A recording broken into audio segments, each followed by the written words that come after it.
Welcome to PowerSpeakingPro channel. Glad to have you aboard. My name is George, and today I will give you a tip that will make your speeches sparkle. How are you today?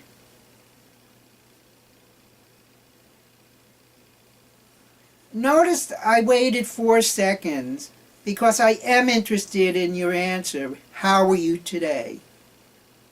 But imagine if I just asked, how are you today, and then just continued with my speech. You would get the message that I'm really not interested in you, and that you would immediately disengage from me.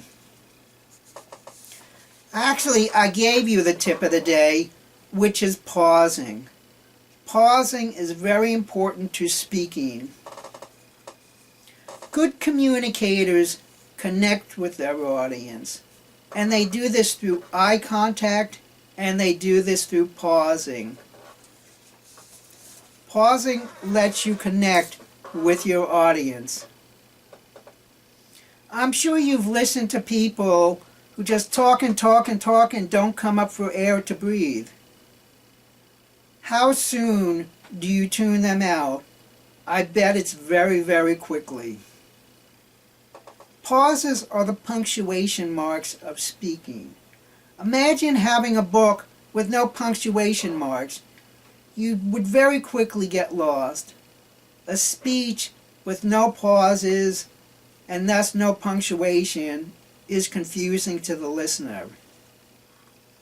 Most pauses, again, should be about 4 seconds long.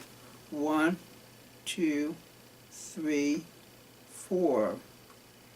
As a speaker, this may seem to be a very long time, but as a listener, you need the time to process my message. 4 seconds is not too long by any means.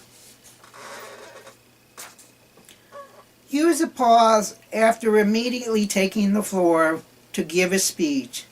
If you start talking while you're going from your seat to the podium or lectern, the message to the audience is that your speech is not very important. Beginning to speak while you have the audience's attention is an effective way to start a speech and communicate with your audience. Use a pause after a question, the way I did at the very beginning of this video. How are you? Use a pause after making a bold statement. An audience needs to process the boldness of the statement that you make. And then use a pause after transitioning from one main idea to another main idea. Again, the audience needs time to process your message. And then don't immediately leave the floor once you've finished your speech. Stand at the podium for 4 seconds without collecting your notes. That tells the audience that your message is important, and again, it gives the audience time to process your message. Please leave any comments below, and thank you for watching.